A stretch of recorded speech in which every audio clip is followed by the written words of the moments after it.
E o tema da minha mensagem hoje é o que Deus espera de nós. Então, me acompanhe aí, Deuteronômio, capítulo 10, versículos 12 e 13. Eu vou ler esse texto inicial na NVI, a Nova Versão Internacional, que diz assim: Agora, ó Israel, que é que o Senhor, o seu Deus, lhe pede, senão que tema o Senhor, seu Deus, que ande em todos os seus caminhos, que o ame e que sirva o Senhor, o seu Deus, de todo o seu coração e de toda a sua alma, e que obedeça aos mandamentos e aos decretos do Senhor, que hoje lhe dou para o seu próprio bem.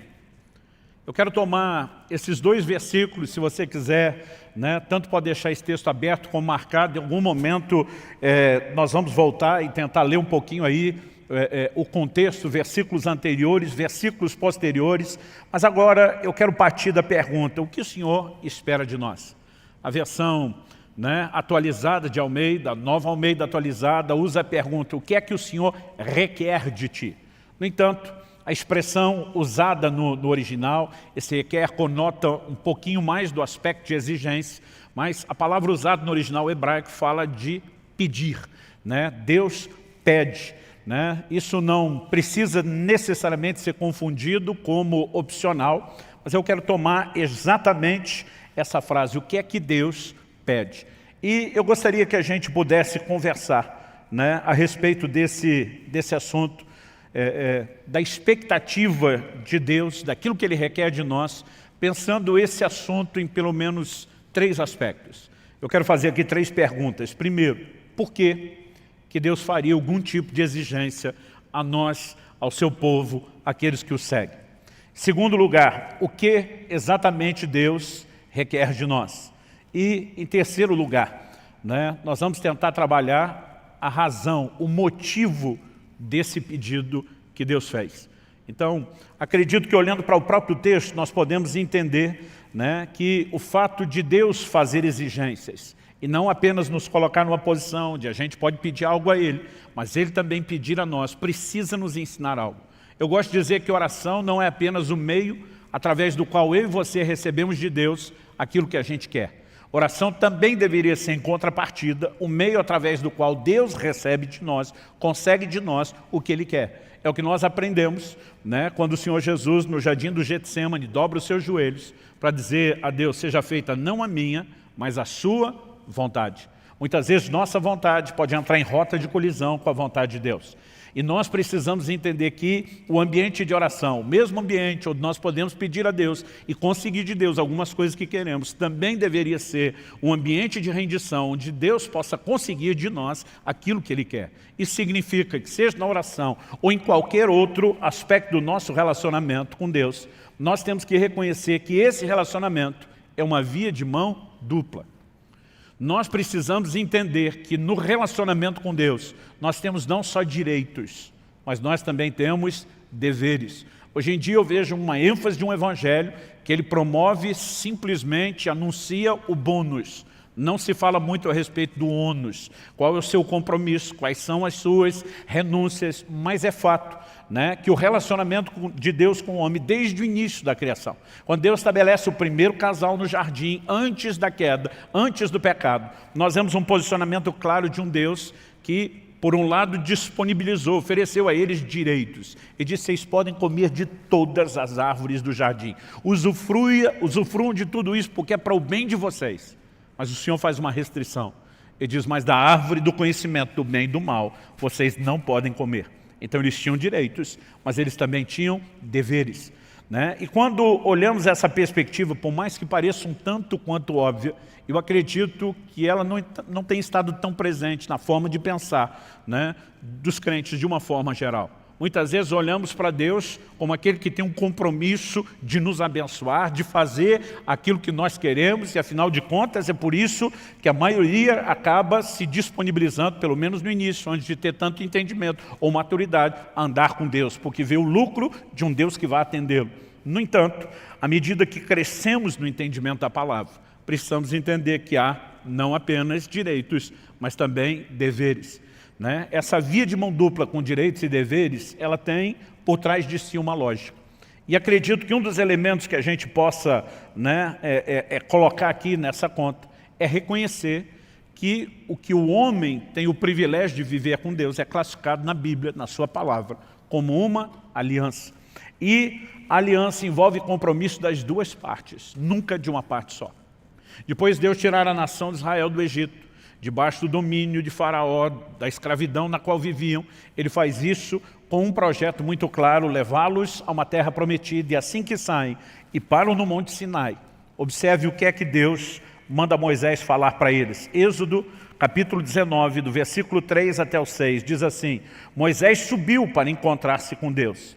E do monte, o Senhor o chamou e lhe disse: assim você falará à casa de Jacó e anunciará aos filhos de Israel: vocês viram o que fiz aos egípcios e como levei vocês sobre asas de águia e os trouxe para perto de mim. Agora, pois, se ouvirem atentamente a minha voz e guardarem a minha aliança, vocês serão a minha propriedade peculiar dentre todos os povos. Porque toda a terra é minha, e vocês serão para mim um reino de sacerdotes e uma nação santa. São essas as palavras que você falará aos filhos de Israel. Deus estava dizendo: eu tirei vocês do Egito, eu os trouxe sobre as asas da águia, eu tenho guiado vocês, eu tenho guardado vocês, eu tenho feito grandes coisas em favor de vocês, porque eu tenho um plano. Agora Deus está dizendo: se vocês querem ser a minha propriedade peculiar dentre todos os povos, que é o meu projeto, vocês têm que guardar a minha aliança. Em outras palavras, Deus está dizendo: nessa aliança não existe apenas um compromisso da minha parte com vocês, de intervir, de salvar, de redimir, de guiar, de proteger, mas precisa existir da parte de vocês um compromisso de guardar a minha aliança. Isso significa ouvir atentamente a voz do Senhor, andar em obediência a Ele. Então, nós vamos percebendo esse desenho. E, obviamente, quando a gente fala de uma via de mão dupla, de direitos e deveres, de compromisso das duas partes, embora a gente entenda uma parte desse aspecto do relacionamento que envolve o compromisso das duas partes, eu acredito que a gente pode não só não enxergá-lo de forma completa, como enxergá-lo de uma forma deficiente, incompleta.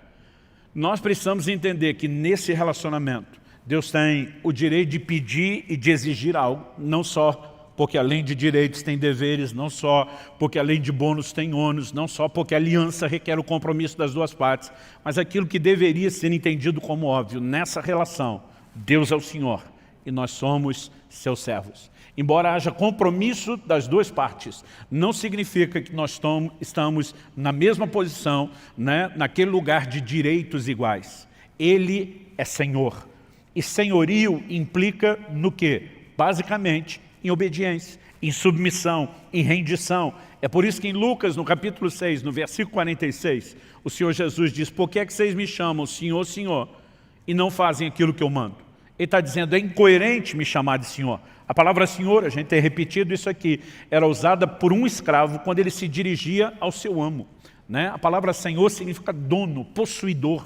Aquele escravo não tinha vontade própria, ele vivia para fazer a vontade do seu Senhor. Agora Jesus está dizendo: como é que vocês me chamam de Senhor, mas em vez de fazer a minha vontade, em vez de fazer o que eu mando, vocês decidem andar na sua própria vontade, fazendo apenas aquilo que vocês querem. Então, quando nós começamos a pensar esse desenho, acredito que isso nos ajuda a entender melhor o que é o relacionamento com Deus. Não estamos atrás de uma única intervenção de Deus ou outra, não estamos apenas atrás do favor do Senhor e do que Ele pode fazer de nós. Nós queremos o relacionamento, o pacote completo. Nós queremos interagir com Ele exatamente da forma como Ele espera de nós. Você pode dizer amém? Então, precisamos entender, pressupõe-se que Ele tem todo o direito de externar esse tipo de expectativa em relação a cada um de nós. A segunda coisa que eu gostaria que a gente pudesse pensar, de acordo com esse texto, é o que exatamente, especificamente, o que Deus requer de nós. Então, nessa pergunta que Deus, através de Moisés, faz à nação de Israel, e agora, ó Israel, o que é que o Senhor, seu Deus, lhe pede? Senão que tema o Senhor. Em primeiro lugar, ele destaca aqui temer a Deus. Você pode repetir isso comigo? Diga: temer a Deus. Mais uma vez, com gosto e vontade. Vamos tentar, planeja, junta força aí dentro de você, e diz comigo: temer a Deus. Ótimo. A segunda coisa, ele diz assim: que ande em todos os seus caminhos. Segundo lugar, diga comigo: andar em seus caminhos. E depois ele diz, e que ame e sirva o Senhor, seu Deus, de todo o seu coração e de toda a sua alma. Terceiro lugar, diga, amar e servir com intensidade. Então podemos repetir as três, diga, temer a Deus, andar nos seus caminhos, amar e servir com intensidade. Mas pastor, tem 4, porque o texto diz aqui que obedeça aos seus mandamentos. Eu quero te mostrar, depois de falar dessas primeiras 3 coisas, que a 4ª é apenas um resumo, um arremate final. Por quê? Temer a Deus é mandamento a ser guardado. Andar nos seus caminhos é mandamento a ser guardado. Amar e servir o Senhor de todo o coração é mandamento a ser guardado. Então, acredito que quando ele encerra falando sobre guardar os mandamentos, ele não está necessariamente falando de um 4º aspecto, né? Mas ele está arrematando a ideia de que a nossa relação com Deus se resume na obediência que nós devemos a Ele. Mas vamos falar em primeiro lugar do temor a Deus, né? Eu tenho percebido que muitas pessoas têm tratado do assunto do temor a Deus de uma forma muito equivocada. Hoje em dia, muita gente tem falado a respeito da graça de Deus. A graça de Deus não é um assunto novo. Ela é anunciada desde o início da história da igreja, desde o início do Evangelho. No entanto, a graça não apenas ela foi ensinada e proclamada dentro dos fundamentos bíblicos, ela também tem sido, ao longo do tempo, distorcida. Em Judas, né, no capítulo único, verso 4, ele fala daqueles que estão, né, transformando a graça de Deus em libertinagem. Alguns, não entendendo o favor oferecido de Deus, começaram a tratar da graça como se fosse uma permissão para pecar, e não a capacitação, o empoderamento divino para a obediência. Outros começaram a trazer uma ideia, como se do Velho para o Novo Testamento, Deus mudou. Né? Eles não falam dessa forma, mas a conclusão que nós chegamos é que parece que Deus se converteu. No Velho Testamento Deus era mau, terrível, né? Exercia juízo, mas no Novo ele virou amor. O que é uma grande bobagem, tratar Deus como se ele fosse, né, alguém possível de sofrer mudança. Em Malaquias 3,6 Deus diz, eu, Senhor, não mudo. Tiago capítulo 1, verso 17, a Bíblia diz, nele não há mudança, nem sombra de variação. Logo, não há mudança em Deus. Então nós não podemos olhar como se no Velho Testamento Deus fosse uma coisa e no Novo Testamento ele tivesse se tornado outra. Logo no 2º século da era cristã, né, houve um camarada que trouxe muitas distorções, muitas heresias, chamado Marcião. E a gente brinca que até hoje existem os marcionitas, são aqueles, né, que acabam replicando o ensino dele, conhecendo ou não. Ele dizia que o Deus do Velho Testamento era um e o do Novo Testamento era outro. Né? No Novo Testamento ele não aceitava nem os evangelhos e o ensino de Jesus. Era só Paulo que tinha a revelação. E alguns parecem estar agindo assim. Eu tenho visto gente dizer, temor é coisa do Velho Testamento. E eu digo para alguns, eu acho que você não andou lendo o Novo Testamento. Né? Embora nós estamos partindo de um texto do Antigo Testamento, falando sobre temer a Deus, Atos 9:31 diz, assim a igreja tinha paz por toda a Judéia, Galiléia e Samaria, edificando-se e caminhando no temor do Senhor, e no consolo do Espírito Santo crescia em número. No mesmo ambiente onde havia temor de Deus, havia consolo do Espírito Santo. Nós precisamos entender que não são coisas excludentes, são coisas que se complementam. Paulo escreve aos Efésios e diz que nós devemos sujeitarmos uns aos outros no temor de Cristo. Então, o Novo Testamento fala de temor, temor estando na igreja, devendo estar na vida do cristão. Agora, essa palavra, a maior parte das vezes traduzida como temor no Novo Testamento, no original grego, ou é a palavra phobeu, ou a sua raiz, né, phobos. A gente conhece o termo fobia, que procede de lá, que significa medo. Né? A tradução dessa palavra, que muitas vezes aparece como temor, ela sugere tanto medo e receio, como também tem a conotação de respeito e reverência. Agora, eu olho para algumas pessoas e percebo que elas dão um ênfase na palavra, como se eu e você tivéssemos que viver aterrorizados em relação a Deus. Outros parecem tentar eliminar isso completamente, quase como se o respeito e a reverência não tivessem nenhuma ponta, nenhum aspecto de temor. E na verdade essas coisas meio que se misturam. Mas nós precisamos entender a necessidade de um equilíbrio, mesmo no uso dessa palavra.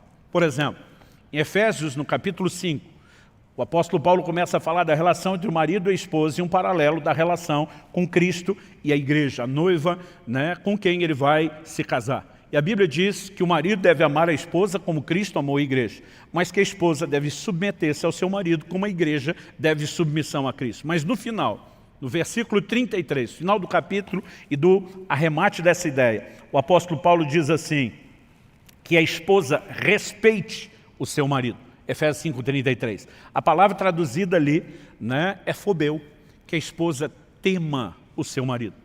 O apóstolo Paulo estava falando de um tipo de relacionamento onde o marido literalmente, e não simbolicamente, mas literalmente tocava o terror em casa? Não, porque a Bíblia não se contradiz. Em 1 de Pedro, no capítulo 3, no versículo 7, a mesma Bíblia diz, maridos, vocês igualmente vivam a vida comum do lar com discernimento, dando honra à esposa por ser a parte mais frágil e por ser coerdeira da mesma graça da vida. Quando Deus fala do marido ter que honrar essa esposa, né, tratando-a como parte mais frágil, parte mais frágil aqui eu não creio que fala do aspecto físico, porque se embora o homem tenha mais força bruta para carregar peso, a gente perde de longe na resistência à dor. Eu sempre digo que se dependesse de nós os homens para dar luz aos filhos, a terra estava desabitada há muito tempo. Né? A gente serve para entrar na hora do parto, segurar a mão da mulher e ela ficar dizendo para a gente, vai dar tudo certo, meu bem, vai dar tudo certo. Além de dar luz, ela tem que confortar a gente. Mas eu acredito que a Bíblia fala muito mais do aspecto emocional. Né? Essa capacidade que muitas vezes a mulher tem de ser ferida emocionalmente, além da capacidade do homem mensurá-lo.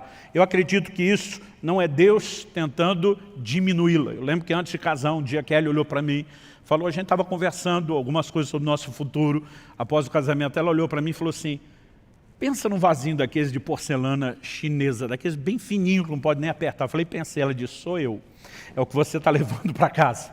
Né? E de vez em quando, né, se o meu comportamento começasse a ficar meio, né, viril demais, ela dizia, ó o vasinho de porcelana. Né? E o duro que eu tinha que acatar aquilo ainda pelo prisma da Bíblia. Né? Eu preciso honrar essa mulher. Então, como que Deus manda o marido tratar a mulher com tanta honra e distinção, mas manda ela ter medo? Nós precisamos entender que aqui é um equilíbrio de reverência, de respeito. Não que a pessoa do homem seja distinta, né? Não que ele, como pessoa, tenha mais valor, mas que dentro da funcionalidade do lar, o seu lugar de autoridade requer isso. Então, nós precisamos entender que há um equilíbrio. A palavra temor, ela nunca vai excluir totalmente essa questão do medo, mas ela não pode estar centrada só nela. Deve ser uma combinação entre um e outro. Pastor, o senhor está dizendo que a gente precisa ter medo da pessoa de Deus, né? Não é a pessoa, é a maneira como nos relacionamos com a pessoa. A mesma Bíblia que apresenta esse Deus, né, como amor, também apresenta esse Deus como justo. Nenhum atributo de Deus vai excluir o outro. E muitas vezes a ênfase de alguns desses pregadores da graça é porque Deus é amor, Ele não julga. Ele é tanto uma coisa quanto outra. Né? Em Romanos, por exemplo, no capítulo 13, no versículo 3, o apóstolo Paulo diz assim, porque os magistrados não são para temor quando se faz o bem, e sim quando se faz o mal. Você quer viver sem medo da autoridade? Faça o bem e você terá louvor dela. Basicamente, Paulo está dizendo que não precisa temer a autoridade, ele disse, se você se conduzir de forma correta, não precisa temê-la.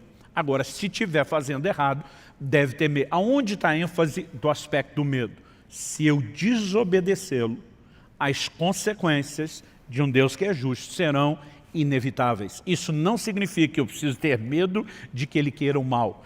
Esse é o mesmo Deus que desde a antiga aliança já dizia, eu é que sei os pensamentos que eu tenho acerca de vós, são planos de bem e não de mal, para vos dar um futuro e uma esperança.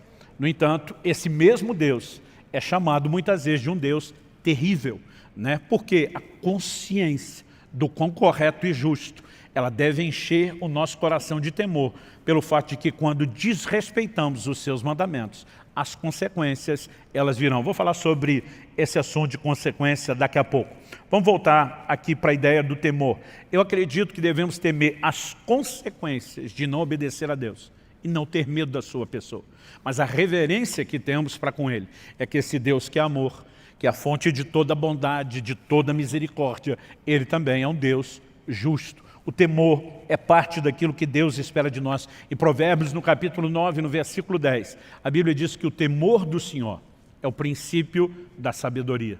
né? Isso nos ajuda a nos conduzir de forma correta. Em segundo lugar, vamos falar aqui a respeito de andar em seus caminhos. O que significa isso? Essa ideia de caminho pressupõe um trilho pré-estabelecido, é o caminho de Deus, definido por Ele. Muitas vezes a palavra de Deus vai se referir, né, a pessoas que erraram, a pessoas que pecaram, falando de gente que escolheu o seu próprio caminho. Isaías 65:2, por exemplo, diz isso: todo dia estende as mãos a um povo rebelde, que anda por um caminho que não é bom, seguindo seus próprios pensamentos.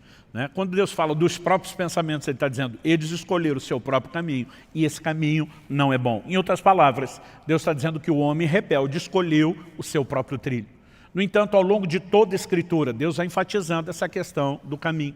Gênesis 18:19, Deus fala a respeito de Abraão, o pai da fé, e diz, porque eu o escolhi, a fim de que ele ordene aos seus filhos, e aos filhos depois deles, né, que guardem o caminho do Senhor, que pratiquem a justiça e o juízo, para que o Senhor faça vir sobre Abraão o que tem falado a seu respeito. Quando entendemos que Deus estabeleceu um padrão, aliás, a gente precisa entender que desde da Antiga Aliança, o Velho Testamento, aquilo que se manifestaria em Cristo já recebia esse tipo de adjetivo como uma referência ao caminho, não só a alegoria, mas até o adjetivo. Isaías, que é considerado o mais messiânico de todos os profetas do Antigo Testamento, que mais falou a respeito da vinda e da obra de Cristo, ele diz no capítulo 35, no versículo 8, e ali haverá uma estrada, um caminho que será chamado de caminho santo. Os impuros não passarão por ele, pois será somente para o povo de Deus. Quem passar por esse caminho, mesmo seja um tolo, outra versão diz um louco, não se perderá. Isaías 30:21, e quando vocês se desviarem para a direita ou para a esquerda, ouvirão atrás de vocês uma palavra dizendo, este é o caminho, andem nele. Quando a gente chega à Nova Aliança, essa terminologia começa a ser empregada pelo próprio Cristo. João 14:6, ele diz, eu sou o caminho, a verdade e a vida. Cristo se apresentou como caminho. O que hoje nós chamamos de cristianismo, uma referência à expressão coletiva da nossa fé, no início era chamado de o caminho. Deixa eu só mencionar alguns textos para você. Em Atos 16:7, quando Paulo e Silas estão pregando em Filipos, uma mulher se dirige a eles dizendo, esses homens são servos do Deus Altíssimo e anunciam a vocês o caminho da salvação. Essa expressão ela é largamente usada, né, e empregada no livro de Atos. Em Atos 18:25, quando a Bíblia fala a respeito de Apolo, um pregador, diz que ele era instruído no caminho do Senhor. Então, essa expressão ela vai sendo usada várias vezes e também a simbologia que se aplica a ela. Em Efésios 4:17, o apóstolo Paulo diz, não mais andeis como andam os gentios. O que ele quer dizer com não andar como andam os gentios? Ele não está falando da ginga, do balanço do corpo, ele está falando do caminho que se escolhe, porque essa ideia sempre foi entendida e compreendida. Alguém que abraça o Evangelho não deve trilhar mais o seu próprio caminho, ele deve andar nos caminhos do Senhor. Quem está entendendo, diga amém. Isso de novo nos remete ao entendimento de obediência e de cumprir aquilo que o Senhor predeterminou, estabeleceu para o homem desde o início.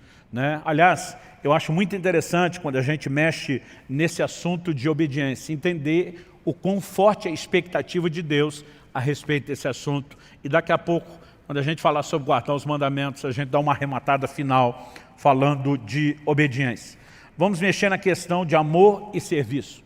Pastor, a gente não poderia desdobrar, assim como o senhor falou do temor como um dos aspectos da obediência, de andar nos caminhos do Senhor como outro. Não dá para desdobrar amor e serviço? Dá. Mas também dá para tratar deles juntos. Né? Até porque a forma como amar e servir de todo o coração e alma é apresentado, me parece que a intenção é comunicar muito mais uma união do amor e serviço do que só tratá-los de forma separada. Outro dia alguém me perguntou, pastor, é possível servir a Deus sem amá-lo? Eu falei, é. Mas falei, é impossível amá-lo sem servi-lo. E a pessoa ficou me olhando e falou, nunca pensei nisso. Falei, bom, vamos pela primeira frase, que é possível servi-lo sem amá-lo.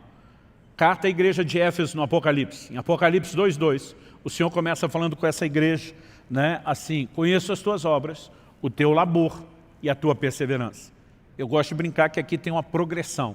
Obras fala de gente ativa que trabalhava, mas labor é quando você começa a entrar no nível de intensidade e cansaço. Agora, perseverança É aquele modo que de vez em quando nós estamos botando pilha nos nossos pastores, nos nossos líderes, que é sangue nos olhos, faca no dente, né? É quando você, com ou sem vontade, com ou sem inspiração, você põe tudo de você naquela disposição de serviço. Eles tinham uma alta performance, mas nos versículos 4 e 5, nós vemos o Senhor falando: tenho, porém, contra ti, que abandonaste o teu primeiro amor. Então, a performance de serviço, de trabalho estava alta, a paixão estava lá embaixo, no chão, no chinelo. O que é que Deus acaba dizendo para esse anjo, para o mensageiro dessa igreja? Ele disse: se você não se arrepender, eu vou tirar o seu candeeiro. O que significa o candeeiro? No capítulo 1 de Apocalipse, João tem uma visão e ele vê 7 estrelas e 7 candeeiros. E o anjo explica: as 7 estrelas são os 7 anjos ou mensageiros das igrejas da Ásia. Os 7 candeeiros são as igrejas. O simbolismo do candeeiro era o da igreja. Agora Deus está falando com o anjo, com o mensageiro: se você não arrepender, eu tiro o seu candeeiro. Em outras palavras, Deus está dizendo: a igreja que eu confiei aos teus cuidados, eu vou tirar de você e vou pegar de volta. O que é que Deus está dizendo? Se você não vai fazer o trabalho que você está fazendo, movido pelo amor, por paixão para comigo, Deus está dizendo: eu dispenso você do serviço. Em outras palavras, Deus está dizendo: eu não quero o serviço pelo serviço. Ou o seu serviço é uma expressão do seu amor para comigo, ou eu dispenso o seu serviço. Por outro lado, em João 21, dos versículos 15 a 17, onde Jesus pergunta por 3 vezes ao apóstolo Pedro: tu me amas? Em cada uma delas, Pedro sinaliza, responde positivamente: tu sabes que eu te amo. O que é que o Senhor diz para ele? Apacenta as minhas ovelhas. Em outras palavras, está dizendo: se você me ama, vamos manter isso não só na declaração, no nível verbal, mas vamos demonstrar isso, Pedro, com trabalho, vamos demonstrar isso com serviço. Então me parece que o critério de entrada para quem vai servir no ministério, trabalhar para Jesus, é que tem que amar. E a exigência para a saída é se faltar amor. Portanto, nós não podemos mera e simplesmente olhar para isso e dizer: os assuntos estão desconectados. Mas embora seja possível servir sem amar, é impossível amar sem servir. O serviço deveria ser uma expressão do nosso amor. Quem está entendendo, diga amém. Mas pastor, eu não tenho a obrigação de trabalhar? Tem, mas não deveria trabalhar só com senso de obrigação. Deveria fazer isso com senso de prazer. Então vamos falar da obrigação sendo cumprida com senso de prazer? Há poucos meses atrás, Kelly e eu completamos 25 anos de casado. E tem uma ordem divina que rege o meu casamento, né? A minha responsabilidade, o meu papel como marido. A Bíblia diz: maridos, amai as vossas mulheres. É um imperativo, é uma ordem. Deus não está dando uma sugestão, não é um hashtag fica a dica. Deus não está dizendo: ó, se um dia desse você estiver de bom humor, se a coisa estiver fácil, se tua mulher não estiver dando trabalho, se você puder amá-la, beleza, fico te devendo uma. É uma ordem. E se é uma ordem, nós precisamos entendê-la como tal. O que significa a disposição de amar não é mero sentimento espontâneo, é uma decisão. Então, eu sou obrigado a amar minha mulher. Eu não tenho opção. E não olhe para mim, vocês os maridos, como se fosse só eu obrigado, que vocês também são. Vocês solteiros que estão orando para casar, estão orando para entrar dentro da mesma obrigação. Agora é uma obrigação, nenhum de nós vai discutir isso, certo? Agora eu fico pensando, se cada manhã que eu acordo do lado da minha esposa, desses 25 anos, eu dissesse para ela: eu amo você, e quando aquele abrisse um sorriso de satisfação, atropelasse ela dizendo: fazer o quê, né? Deus mandou. Não tem opção mesmo. Não tem outra alternativa, só me resta amá-lo, então estamos aqui para cumprir a obrigação. Eu fico imaginando se a gente ainda estaria casado, e se tivesse, qual seria a qualidade do matrimônio. Mas pastor, não é essa obrigação? É. E ela não sabe? Sabe. Então qual o problema de falar da obrigação? O problema é que ela não espere que eu a ame apenas com senso de obrigação. Se eu apenas cumprir o senso de obrigação, eu estou dizendo que o Deus que mandou é importante, mas eu estou dizendo para ela, mesmo que não verbalmente, que ela não é importante. Agora, quando eu olho para ela e digo: eu sou obrigado a te amar, mas você me inspira a fazer isso, você nunca fez com que isso fosse um fardo ou um peso, você torna a minha obrigação leve, eu posso cumpri-la com alegria. Eu estou dizendo que não apenas o Deus que me mandou e obedeça é importante, mas que ela tem importância e valor para mim. Agora vamos colocar isso diante de Deus. A gente diz, Senhor, eu vou servir o Senhor só para não me dar mal na eternidade, para não desobedecer e para não ficar sem galardão. Deus espera de mim e de você muito mais do que o senso de obrigação. É lógico que o temor precisa estar lá. O apóstolo Paulo dizia, ai de mim se não pregar o Evangelho. Estou em rota de colisão com a vontade de Deus, em plena desobediência. Ele diz, eu tenho temor a ponto de dizer, ai de mim. Mas Paulo fazia isso só pela obrigação? Ele dizia, não. Para que eu não cumpra só com a obrigação. Ele dizia, eu vou além, eu me desdobro, eu me sacrifico mais do que Deus pediu, de olho no galardão e na recompensa, e na mensagem que eu vou declarar a Deus. Quem consegue entender a diferença? Nós precisamos ser um povo, né, que entenda a importância de servir ao Senhor, mas que faça isso não só por causa de cobrança, não só por causa de pressão, e nem só por causa de anseios pessoais. Porque muitas vezes nós queremos fazer coisas que Deus não pediu, e não queremos fazer coisas que Ele pediu. Então, muitas vezes, né, para que a gente se conecte ao lugar correto de serviço, nós vamos ter que dizer, por amor ao Senhor, eu vou abrir mão daquilo que eu queria e vou fazer aquilo que o Senhor quer.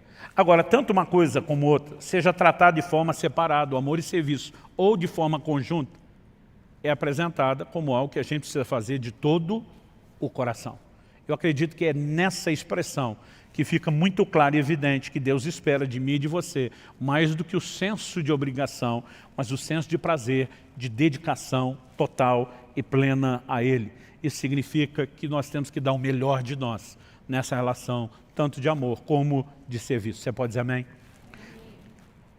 Então, depois de falar de temer ao Senhor, de guardar os seus caminhos, em terceiro lugar, destacar aqui o amor e o serviço intenso de todo o coração, nós vemos Deus arrematando o assunto, falando sobre guardar os seus mandamentos. Como eu disse antes, guardar os mandamentos não é um quarto aspecto. Na verdade, é aquilo que resume todos os outros aspectos. Ah, pastor, o senhor esqueceu de dizer que Deus requer de nós santidade. Afinal de contas, em Efésios 1:4, a Bíblia diz que Ele nos elegeu nele, antes da fundação do mundo, para sermos santos e irrepreensíveis. Não, está dentro do pacote. Isso é andar nos seus caminhos. Ah, pastor, o senhor esqueceu falar da adoração e da devoção. Pode botar isso no pacote do amor, né? Agora, algo que nós precisamos entender é a importância da obediência. Tudo aquilo que Deus espera de nós, pediu de nós, se resume na obediência que eu e você devemos a Ele. O profeta Jeremias confronta a nação de Israel e começa a dizer, citando aquele texto de Êxodo 19, que eu já li um pouco, quando o Senhor fala sobre Israel sendo a sua propriedade peculiar, né, dentre os povos, mas para isso, tendo que guardar a sua aliança e ouvir atentamente os seus mandamentos. Jeremias começa a perguntar, o que é que Deus requeriu de vocês lá no início? E ele diz, Deus nunca pediu de vocês sacrifício. O modelo de adoração do Velho Testamento era baseado no sacrifício. E diz, o que Deus pediu de vocês foi obediência aos seus mandamentos. Isso me leva a entender que mais do que a própria adoração, Deus espera de nós obediência. Aliás, o pecado é retratado na Bíblia, em 1 de João 3,4, como a quebra da lei, a desobediência. Então, o contraponto do pecado na relação com Deus, na vida de santidade, se resume na obediência. Às vezes, nessas proclamações distorcidas da graça, eu vejo gente tentando dizer que não há necessidade de obediência na nova aliança, o que é uma grande bobagem. E a maioria deles se baseia num texto muito mal aplicado, que é Romanos 10,4, quando a Bíblia diz o fim da lei é Cristo. Todo dia falou, está aqui, não tem mais lei, acabou toda a lei. Eu falei, você tem certeza que ele está falando de toda a lei? Porque daqui a pouco, ali na frente, no capítulo 13, ele vai mandar a gente obedecer às autoridades e às leis naturais. Então não pode ser que ele está dizendo que acabou todo tipo de lei. Hebreus capítulo 7, versículo 12, diz que onde há mudança de sacerdócio, e a grande mudança da velha para a nova aliança, é que a velha era baseada no sacerdócio levítico, e a nova é baseada no sacerdócio de Cristo, que o autor de Hebreus diz ser segundo a ordem de Melquisedeque.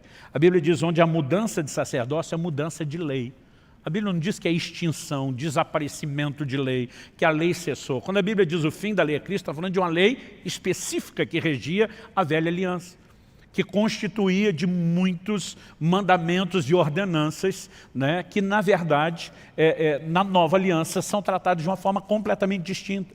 Em Colossenses 2, 16 e 17, em Hebreus 10, 1, a Bíblia enfatiza que a lei não tem a imagem exata das coisas, mas a sombra de bens vindouros. Eles tinham muitas ordenanças, como, por exemplo, sacrifício de animais, que eu e você não temos que fazer, essas coisas cessaram.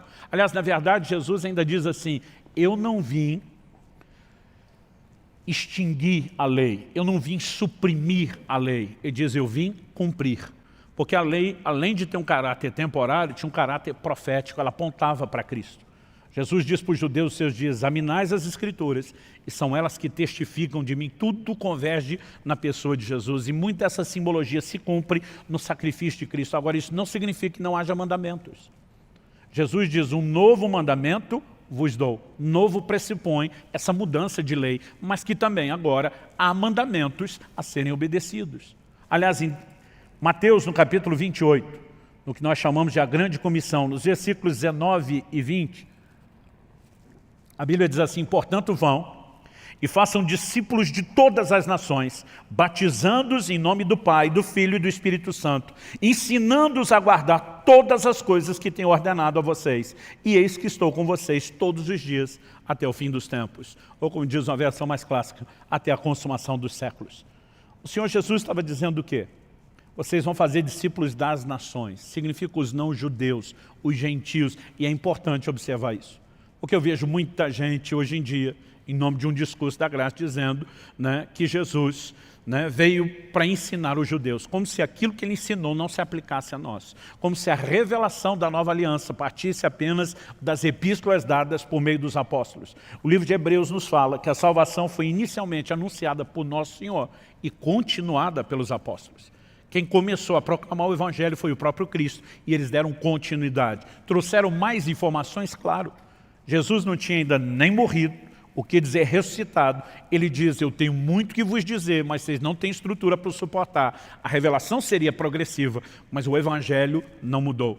E quando Jesus diz, vão e anunciem aos gentios, ele está dizendo, não limitem aquilo que eu ensinei somente aos judeus que me ouviram. Jesus nunca veio tentar deixar o judeu da velha aliança, né, um judeu melhor, fazendo com que ele apenas cumprisse a lei. O tempo todo ele dizia, ouviste o que foi dito aos antigos, que era a lei de Moisés. Ele dizia, eu porém vos digo, mostrando que ele trouxe mandamentos. O Novo Testamento fala da lei de Cristo, fala dos seus mandamentos, e nós devemos a ele obediência. A obediência já foi requerida no Éden, antes de ter lei de Moisés. A obediência foi requerida durante a lei de Moisés. A obediência continua sendo requerida na nova aliança. A obediência é o cerne do nosso relacionamento com Deus. Quem está entendendo, diga amém. Então, temer a Deus envolve a decisão de ser consequente, não brincando com os seus mandamentos e nem com as consequências ruins de não obedecê-los. Por exemplo, o Novo Testamento nos adverte, em Hebreus 12, 16, dizendo, cuidem para que não haja nenhum impuro ou profano como foi Esaú, o qual por um prato de comida vendeu o seu direito de primogenitura. Quando a Bíblia está dizendo, cuide para que não haja nenhum no meio de vocês como Esaú, está dizendo que esse comportamento pode ser repetido. Pode ser repetido nos nossos dias, pode ser repetido por um de nós. E que tipo de comportamento foi esse? O de um inconsequente. Alguém que por um prazer momentâneo não considera o valor e a continuidade, a permanência daquilo que Deus oferece.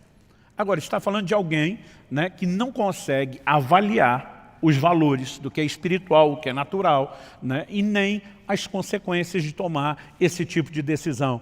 Temor a Deus, eu creio que ele envolve a decisão de ser consequente. É não apenas fugir da punição, é fugir de ferir o coração de Deus. Quando a mulher de Potifar está dando em cima de José, José não diz para ela, olha, infelizmente a senhora não faz meu tipo. Né? Ele olha para ela e diz, como cometeria eu tamanha maldade contra Deus? José estava admitindo, a coisa pode ser interessante aqui, no nível de um desejo carnal, mas seria uma violência ao coração do meu Senhor, aos seus valores, aos seus mandamentos. E José olha para ela e diz, estou fora, e despacha a dona. Então nós precisamos entender que o temor a Deus nos leva a viver nesse lugar de consequência. Andar aos caminhos aponta para essa sujeição a quem sabe o que é melhor para nós. Nós precisamos olhar para Deus dessa forma. Eu lembro quando era criança e meus pais estabeleciam determinadas, né, proibições, a sensação que eu tinha era de o quanto eles eram injustos e queriam cortar o meu barato. Mas quando você amadurece, e se cumpre aquela profecia paterna, um dia você vai me entender. Você enxerga as coisas sob outra perspectiva. Você acha que alguma vez, quando meus filhos eram crianças, eu deixava eles brincar com faca, com vidro, com qualquer coisa que pudesse machucar? Claro que não. Agora, você acha que no momento eles me entendiam e eu nem esperava que entendessem. Mas eu sabia que um dia eles compreenderiam que toda restrição que foi estabelecida por amor. O relacionamento com Deus precisa ser baseado na fé de um Deus que está acima de qualquer suspeita. Por favor, diga amém. Nós costumamos dizer que o primeiro pecado lá no Éden foi a desobediência. Mas vou concordar com as palavras do meu amigo pastor Marcelo Jamal, que diz que o primeiro pecado foi a incredulidade. Porque o que levou o homem a desobedecer a Deus foi colocar em xeque o que Deus falou. A serpente, a chamada em Apocalipse antiga serpente como sendo o diabo e Satanás, traz um questionamento ao coração de Eva dizendo o seguinte: não, é que Deus sabe que no dia que você comer da árvore do conhecimento do bem e do mal, vocês vão ser como ele. O que Satanás estava insinuando? Deus não quer o melhor para você. Deus está limitando você. Deus está roubando de você não apenas prazeres, como privilégios, benefícios. E colocar em xeque a intenção de Deus é que leva o homem à decisão de então não respeitar aquilo que ele estabeleceu. O Novo Testamento nos mostra uma preocupação de Paulo dizendo: eu temo que vocês possam se comportar da mesma forma como Eva diante da serpente, colocando em xeque aquilo que Deus falou. Agora, quando nós entendemos que Deus de fato quer o nosso melhor, nós conseguimos andar nos seus caminhos, não só com o senso de obrigação, mas com a confiança e o descanso de que aquele que determinou para nós limites sabe exatamente por que fez isso. E com certeza, no final das contas, e esse é o último ponto que nós vamos explorar aqui, ele está interessado no nosso melhor. E por último, quando falamos sobre amar e servir a Deus, lembrar que isso são obrigações a serem cumpridas com senso de prazer. Mas eu quero terminar aqui com uma última pergunta. Qual a razão desse pedido que Deus nos fez? Quando ele diz à nação de Israel: o que é que o Senhor pede de vocês? Ele diz que temam o Senhor, que andem nos seus caminhos, que o amem e o sirvam de todo o coração, guardem os seus mandamentos. Ele termina no final do verso 3 dizendo: para o seu próprio bem. Em outras palavras, ele sinaliza: isso não é algo que vai beneficiar a Deus. Deus não vai ficar melhor na fita se o povo dele estiver mais bem comportado. Deus não tem necessidade de absolutamente nada que eu e você possamos fazer ou oferecer a ele. Aliás, em Atos 17, na pregação de Paulo, lá no Areópago, em Atenas, ele faz a seguinte afirmação, versículos 24 e 25 de Atos 17. O Deus que fez o mundo e tudo o que nele existe, sendo ele Senhor do céu e da terra, não habita em santuários feitos por mãos humanas, nem é servido por mãos humanas, como se precisasse de alguma coisa. Então, ele não precisa de nada. Aliás, Paulo termina dizendo assim: pois ele mesmo é quem a todos dá a vida, a respiração e tudo mais. Basicamente, Paulo diz: Deus não precisa de você, você é que precisa dele. Sua subsistência é que depende dele, não a dele de você. Então, a única razão para Deus nos pedir isso não é porque ele tenha necessidade, não é que ele precise do meu temor, da sua disposição de andar nos seus caminhos, da nossa decisão de amá-lo e servi-lo de todo o coração. É porque ele está interessado no nosso próprio bem. E quando age dessa forma, aliás, eu tinha dito no início para vocês deixar o texto reservado lá de Deuteronômio. Se você puder voltar em Deuteronômio 10.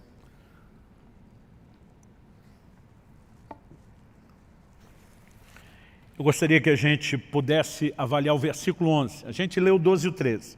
Vamos ler o versículo 11, que é o versículo anterior ao nosso texto base. Nesse versículo nós lemos assim: porém o Senhor me disse, Moisés falando, levante-se e ponha-se a caminho diante do povo, para que entrem e tomem posse da terra que, sob juramento, prometi dar aos pais deles. Deus tinha tirado a nação de Israel do Egito com qual propósito? Não era que eles ficassem perambulando no deserto. Deus queria levá-los a um lugar de abundância, a uma terra que manava leite e mel. E acredito que isso também aponta de forma figurada para aquilo que Deus deseja para mim e para você. Deus também não nos tirou do mundo e do pecado para que a gente ficasse perambulando num deserto de aridez espiritual. Jesus diz, eu vim para que vocês tenham vida e vida com abundância. Efésios 1:3 diz, bendito seja o Deus e Pai de nosso Senhor e Salvador Jesus Cristo, o qual já nos abençoou com toda sorte de bênção nas regiões celestiais em Cristo Jesus.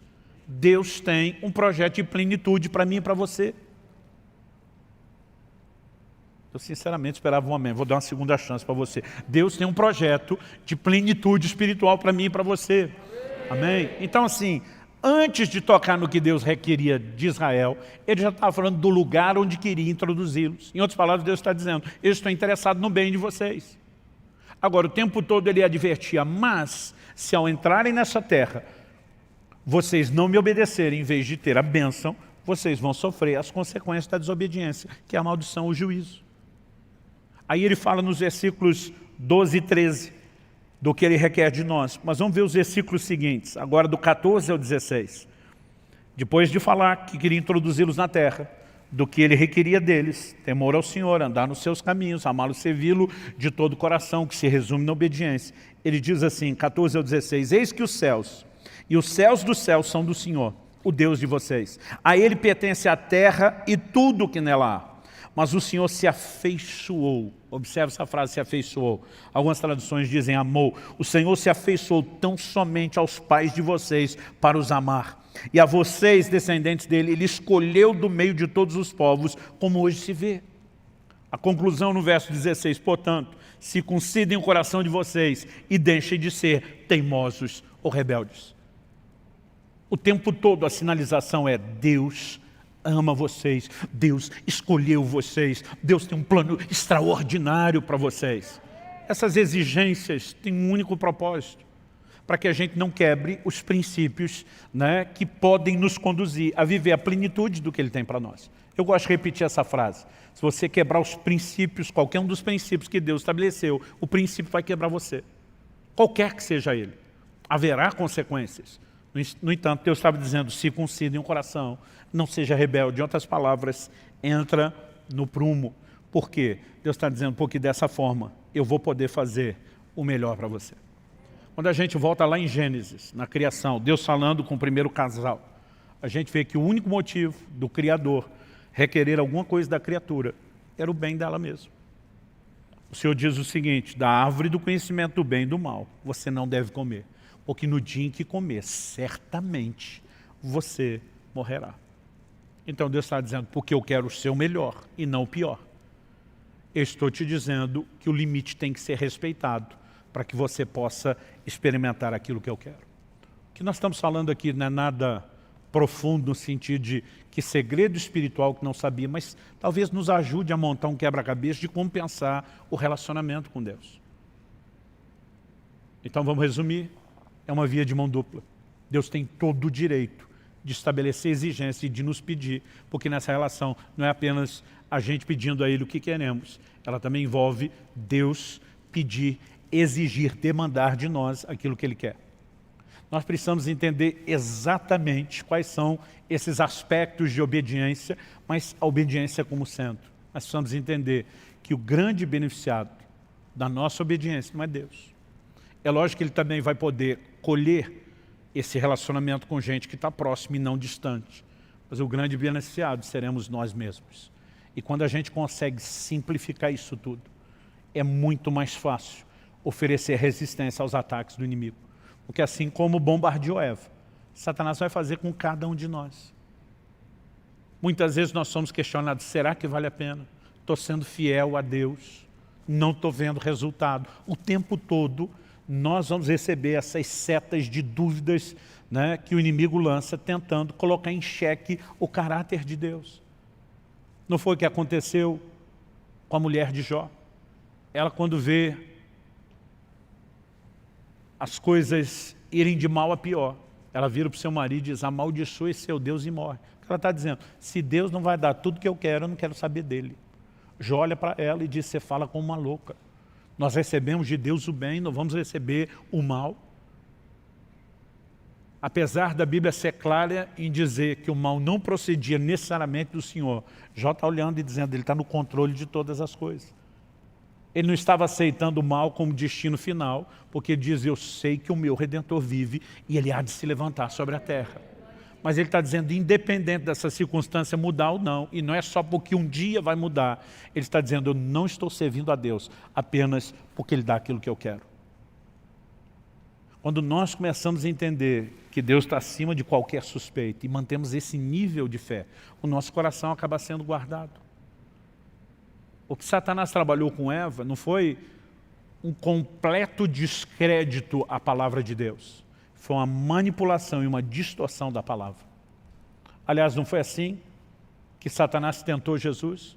Lança do pináculo do templo, porque está escrito, aos seus anjos dará ordem a teu respeito para que te guardem. Eu percebo que muitos cristãos que têm um conhecimento superficial das Escrituras, eles estão à mercê não só de ensinos errados, que tem espíritos de demônio por trás desses ensinos, mas eles estão à mercê muitas vezes de setas do inimigo tentando distorcer a aplicação da palavra. Mas à medida que vamos fortalecendo esse pensamento de uma maneira completa, sadio, mantendo esse Deus está interessado no nosso bem, acima de qualquer suspeita. Eu não entendo porque Ele ainda não fez. Eu não entendo porque Ele ainda não respondeu. Eu não entendo, mas uma coisa é certa. Ele está no controle e Ele não falha. Eu gosto de uma frase de Lutero, o grande reformador. Ele diz, não conheço os caminhos pelos quais Ele me conduz, mas conheço bem o meu guia. Então podemos confiar nele, independente de entender os caminhos escolhidos ou não. Quando entendemos que no final das contas é tudo para o nosso bem, eu creio que o nosso coração começa a se blindar contra essa provocação do inferno, uma rebeldia ao controle e ao governo de Deus. Eu espero, como eu disse no início, isso não serve apenas para o ano de 2021. Os princípios bíblicos que abordamos aqui são atemporais. Mas nesse início de ano, logo nesses primeiros domingos, eu espero que você, em vez de apenas externar para Deus o que é que você espera dele, que você também abra o seu coração para entender o que é que Ele espera de você. O que é que o Senhor requer de você. Que você o tema. Que você ande nos seus caminhos. Que você o ame e o sirva de todo o seu coração. Porque isso tudo se resume na obediência de um Deus que quer o seu melhor. Que estabeleceu um caminho de mão dupla, não porque Ele queria tirar mais do que dar, mas queria nos ensinar que o compromisso é das duas partes, sem que nunca a gente perdesse de vista o interesse dele em nós, o seu amor. Romanos 8,32 diz, se Deus não poupou, nem mesmo ao seu próprio Filho, antes o entregou por amor de nós, como não nos dará juntamente com Ele, com Jesus que já foi dado, todas as coisas? A Bíblia fala de um Deus que está disposto a qualquer coisa. Isso não significa que Ele não tenha planos, que Ele não tenha um propósito, que Ele não tenha caminhos personalizados, mas a intenção do fato de Deus querer o nosso bem nunca pode ser questionada. Nossa fé precisa ser firmada nisso. Você acha que não passou na cabeça do José, lá naquela prisão, naquele calabouço? E aí, José, valeu a pena você ter descartado a dona lá, a mulher de Potifar? Ela se vingou de você. Onde é que você veio parar? Por um instante, José, por um tempo, por alguns anos, José esteve na prisão. Mas esse não foi o seu destino final. 1 Samuel 2,30 diz que Deus honra aqueles que o honram, mas os que o desprezam serão desprezados. Como você quer determinar o seu relacionamento com Ele? Eu escolho honrá-lo. Eu escolho lembrar que no final essa honra não só não me custa assim tão caro, como na verdade tem um retorno poderoso. Além de me manter conectado e não distante de Deus, eu vou experimentar como resultado final o melhor de Deus. Isso é a proposta da Escritura e nós não podemos pensar de forma diferente. Eu tenho orado e tenho dito, Senhor, o que é que você quer de mim para esse ano? Eu sei que nós temos aqui princípios que são para todos nós, sem exceção. Mas muitas vezes Deus pode trazer algo que é personalizado, que é só para você. Eu já tive anos onde eu li a Bíblia várias vezes. Já tive anos onde no ano todo eu li a Bíblia uma vez só. Eu já tive anos onde eu estudei como nunca.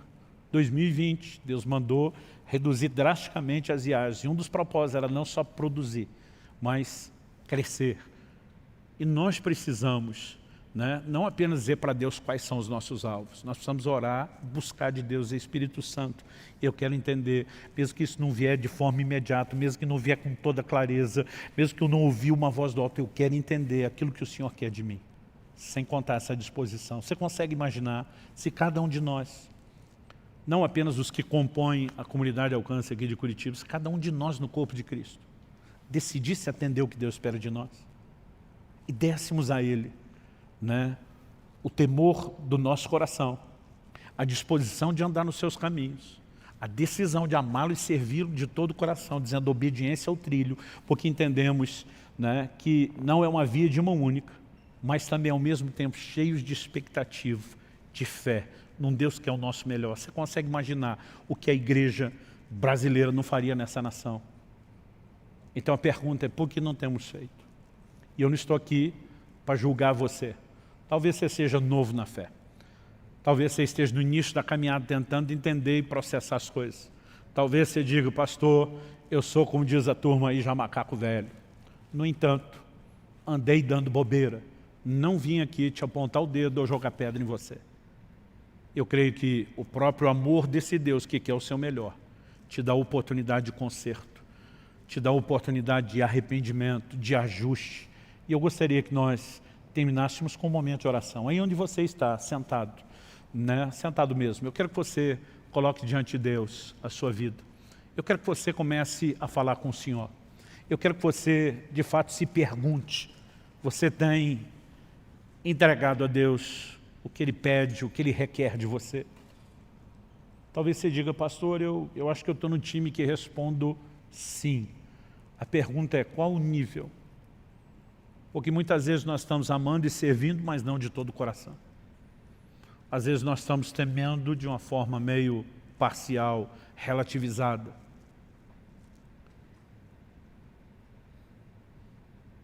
Independente de onde você esteja, eu tenho certeza que as coisas podem se tornar ainda melhores do que já estão. Se está ruim, pode melhorar. Se está bom, pode ficar melhor ainda. Pai, nós, em primeiro lugar, te agradecemos pelo privilégio de viver uma relação onde não estamos apenas debaixo do peso de obrigações. É por isso que a Tua palavra diz que os Seus mandamentos não são penosos, não são pesados. Nós oramos e suplicamos que a graça do Senhor seja derramada nesse lugar. A única forma pela qual podemos viver obediência aos Seus mandamentos, a esse alto padrão exigido na nova aliança, é por causa da capacitação, do empoderamento da graça. E nós clamamos que o Senhor derrame isso sobre nós. Nós oramos pelo sopro de vida do Teu Espírito. Nós oramos por despertamento. Nós queremos corresponder com aquilo que não é só uma expectativa do seu coração, é um requerimento, é uma exigência muito clara e específica, mas não queremos cumprir a obrigação só com senso de obrigação, queremos cumpri-la com prazer, e para isso suplicamos graça. Eu oro por cada um dos meus irmãos e irmãs, não apenas os que estão aqui nesse auditório, agora, nesse momento, nos acompanhando presencialmente, mas cada um daqueles que nos acompanha pela internet. Mesmo aqueles que terão acesso a esse recurso apenas na forma gravada, depois que nesse momento, enquanto ouvem, o Teu Espírito Santo possa tocar as suas vidas. Nós oramos pela inspiração do céu, nós oramos pelo fortalecimento do alto, nós oramos por restauração sobrenatural se manifestando na vida de cada um deles. Nós oramos, ó Deus, por um verdadeiro exército de homens e mulheres de Deus se levantando na disposição de entregar aquilo que o Senhor pede. Colocamos diante do Senhor não apenas o curso desse ano, mas o curso das nossas vidas, desejosos de viver o Teu melhor. Manifesta a Tua graça. Nós clamamos em nome de Jesus. Em nome de Jesus.